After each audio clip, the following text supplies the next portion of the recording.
People, Jeffrey John Cox here, Vertical Punch Master. Great video about 3-knuckle versus 2-knuckle.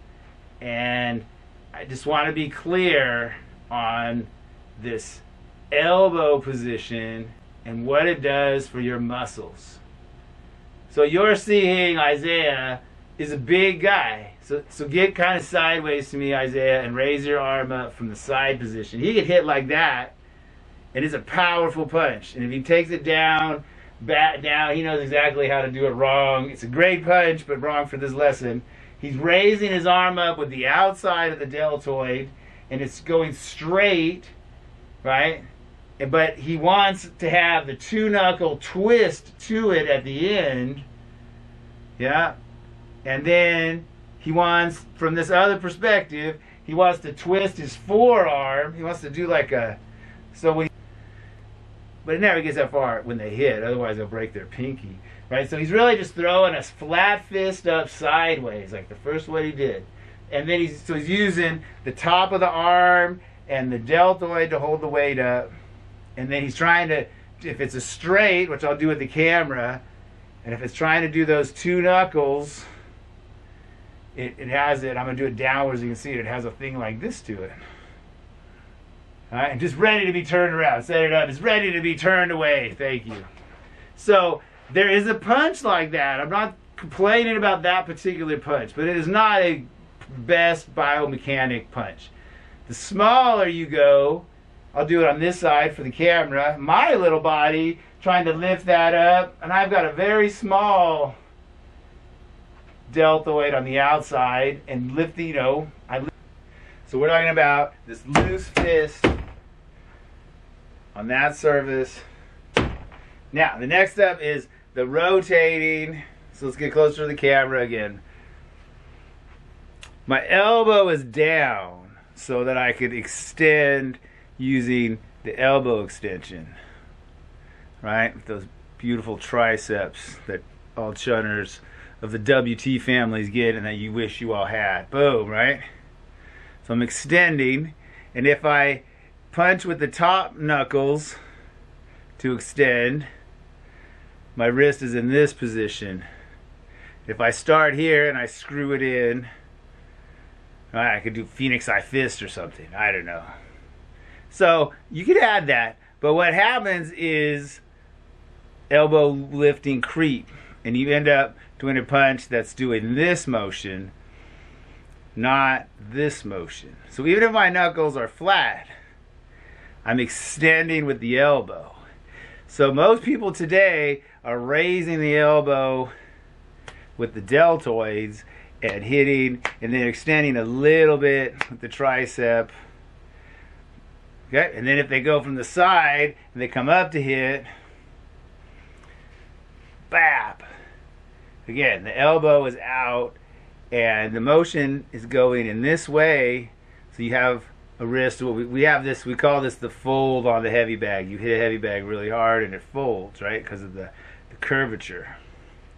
And I've done other videos where you're twisting into the curve. There's a curve this way, so you're curving this way with your, I represent with the thumb to cancel the curve. Whoa. Different fun. Alright, so back on the heavy bag here.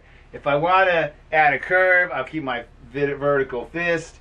And in this case, it's actually not vertical to the elbow line, you see. It's vertical to the bag and the elbow. So if I kept it vertical to the elbow line, that's an area where we run into a danger because the line is coming this way. If I do it down so you can see it, the line is coming in through the top knuckles.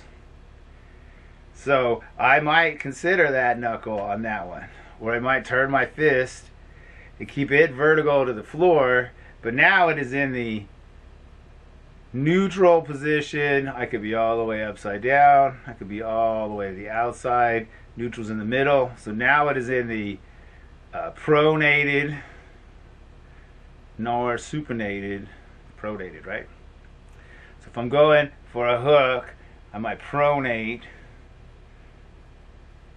to get the center of the punch lined up with the elbow again. Different punch. The straight punch line, if I put my top two knuckles in it, I have to point my wrist like that with an arc to it. And most of us aren't strong enough to punch through the toppest knuckle, so we have to hold it in the middle, and the knuckle can go backwards or forwards. So we could end up trying to hold it somewhere and having it go like this. Closer to the camera, right? So we could try to punch with the top, but it still can go backwards, and it can bend down because of that extra range of motion that's mentioned in the video. So instead we're trying to pull it all the way back to start with and hold it all the way back. So it can't go down anymore. There's none of this left in it because we're holding it back as far as it could go. Bam! And that's something else. And we have that in sword fighting. And my thumb is my sword. Rotating, using the power of the muscle in between the almond and rainbow. It's a different thing. But it has to still go on top of a real straight. So at this point, I'm going to finish all these ideas together with the idea that if I'm rotating, if I'm doing the ESPN boxing warm-up punch, then I'm learning, and especially if I'm adding my shouldering to it, I'm learning to do a set of twisty things that are based on trunk motion. Right? Let's cut it off. So, this panel, these lower panels, like let's say trying to punch down here, right? I'm coming up to punch like this, double punching. That's when you can see the best. Doing it that way towards the camera. So doing these double punches,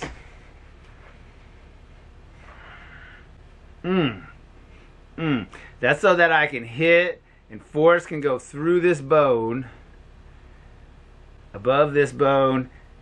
Could be doing it. It should be a punch coming in here, hit through this same three knuckle pad, right? Bam, bam. So I'm hitting the 3-panel heavy bag.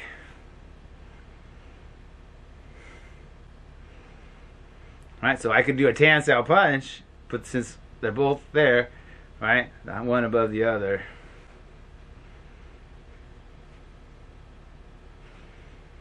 I want to be hitting it. Bah. Right? So I'll open my hands for the block going forward. I'll open my hands for a tan cell going forward, maybe to try to be ready to do pokey. But in training, it's to extend the ligamature so that my punches, if I had to do a tan cell with a punch, we're back to this shape again, which is from that other video earlier.